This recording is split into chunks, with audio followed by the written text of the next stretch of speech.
આજ રોજ હિન્દુઓની વસ્તી ધરાવતા અલંગ ગામમાં અયોધ્યાથી આવેલ પ્રભુ શ્રી રામના રામ મંદિરની પુનઃ પ્રાણ પ્રતિષ્ઠાના આમંત્રણરૂપ અક્ષત વિશ્વ હિન્દુ પરિષદ બજરંગ દળ ટીમ દ્વારા SC/ST સમાજના ભાઈઓને મંદિર પ્રવેશ કરાવ્યો અને તેમના કરકમળો દ્વારા પ્રભુ શ્રી રામની અને અક્ષત કળશની આરતી ઉતારવામાં આવી અને તે ભાઈના ઘરેથી જ અક્ષત વિતરણ કરવાનું ચાલુ કર્યું.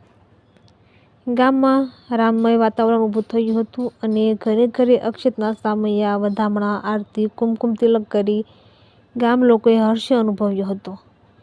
તેમાં રસિકભાઈ કણઝારિયા સૌરાષ્ટ્ર પ્રાંત સંગઠન મંત્રી, લાખાભાઈ આહિર સૌરાષ્ટ્ર પ્રાંત સહસંયોજક, સંજયસિંહ ગોહિલ પ્રખંડ સંયોજક, રામજીભાઈ ભરવાડ પ્રખંડ બલ ઉપાસના પ્રમુખ, સંજીવભાઈ દિહોરા ગામ સંયોજક, રમેશભાઈ દિહોરા ગામ અધ્યક્ષ, ગોપાલભાઈ રાઠોડ ગામ વિદ્યાર્થી પ્રમુખ, બજરંગી બંધુઓ હાજર રહ્યા હતા. રિપોર્ટર દિલીપ ગલથરિયા, તળાજા.